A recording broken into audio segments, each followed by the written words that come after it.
Today சமையல். இன்றைக்கி தேங்காய் பாலை வச்சு சிக்கன் குழம்பு ஒன்று செய்ய போகிறோம். அது செய்முறை எப்படின்றத பார்க்கலாம் வாங்க. வீடியோவை ஸ்கிப் பண்ணாமல் பாருங்கள். தேவையான அளவுக்கு எண்ணெய் ஊற்றிப்போம். ஒரு 50 கிராம் ஊற்றினா போதும்.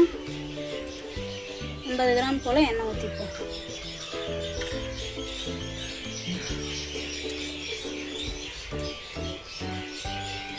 இதெல்லாம் இலை, பிரிஞ்சி இலை, லவங்கம் 4, பட்டை 2-3 துண்டு, சோம்பு கொஞ்சம் வச்சுருக்கோம். இது சேர்த்துருவோம்.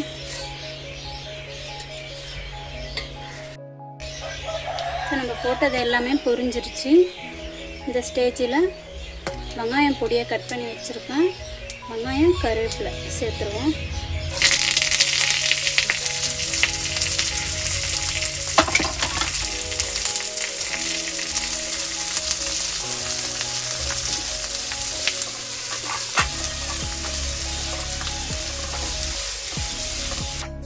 வெங்காயம் எவ்வளோன்ட்டு நான் சொல்லலை.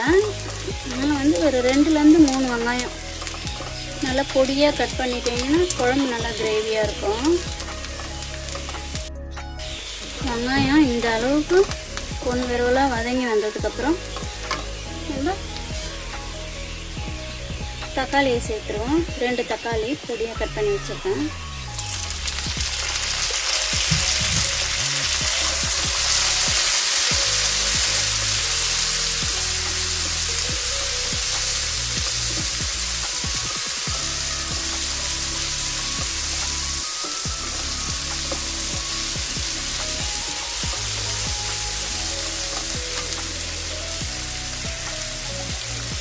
தக்காளி குழஞ்சி வரதுக்கு கொஞ்சமாக கல்லுப்பு சேர்த்துருவோம்.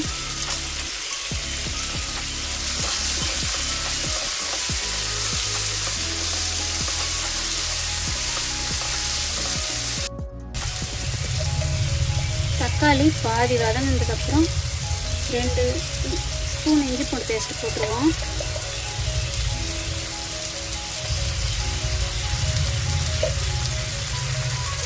நல்லா வதக்கி விட்டுடுவோம்.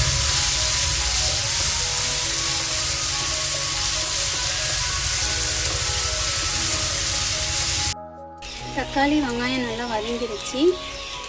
இப்போ 2 டேபிள் ஸ்பூன் மிளகாத்தூள், 1/4 ஸ்பூன் மஞ்சத்தூள், ஒரு 1/2 ஸ்பூன் கரம் மசாலா இதை இதோடு சேர்த்துருவோம். எண்ணெயிலே லைட்டாக வதக்கி விட்டுடுவோம்.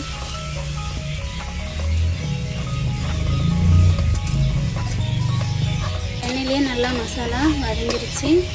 இந்த ஸ்டேஜில் மஞ்சத்தூள் போட்டு வாஷ் பண்ணி வச்சுருக்கோம் சிக்கன், இதை இதோட சேர்த்துருவோம்.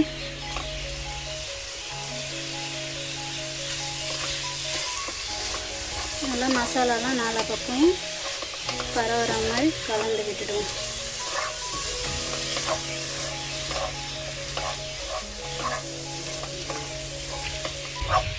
சிக்கன் நல்லா மசாலாலே திரட்டியாச்சு. இந்த ஸ்டேஜில் 1/2 மூடி தேங்காய் பால் எடுத்து வச்சுருக்கேன். இதை இதோட சேர்த்துருவோம்.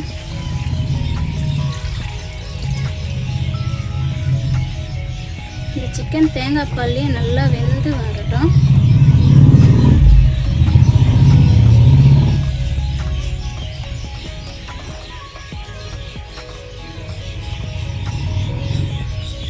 தேங்காய் பால்லே சிக்கன் நல்லா வெந்துச்சுன்னா நல்லா வாசனையாக இருக்கும். சாப்பிடவும் குழம்பு நல்லா டேஸ்ட்டாக இருக்கும். கொதிச்சு வரட்டும், வெயிட் பண்ணுவோம். குழம்பு நல்லா கொதிச்சிருச்சு.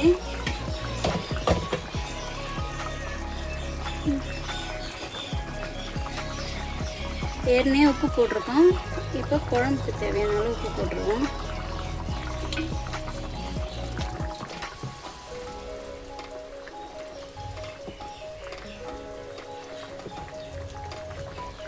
இன்னும் கொஞ்ச நேரம் போனதுக்கப்புறம் ஸ்டவ் ஆஃப் பண்ணிவிடுவோம்.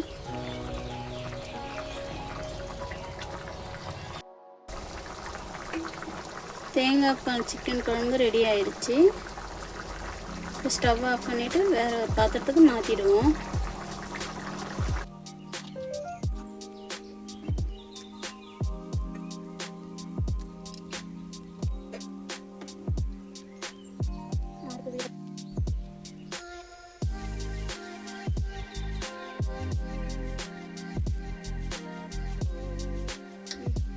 இந்த வீடியோ உங்களுக்கு பிடிச்சிருந்தா மறக்காமல் லைக் பண்ணுங்கள், ஷேர் பண்ணுங்கள், கமெண்ட் பண்ணுங்கள், அண்ட் சேனலை சப்ஸ்கிரைப் பண்ணிவிடுங்க.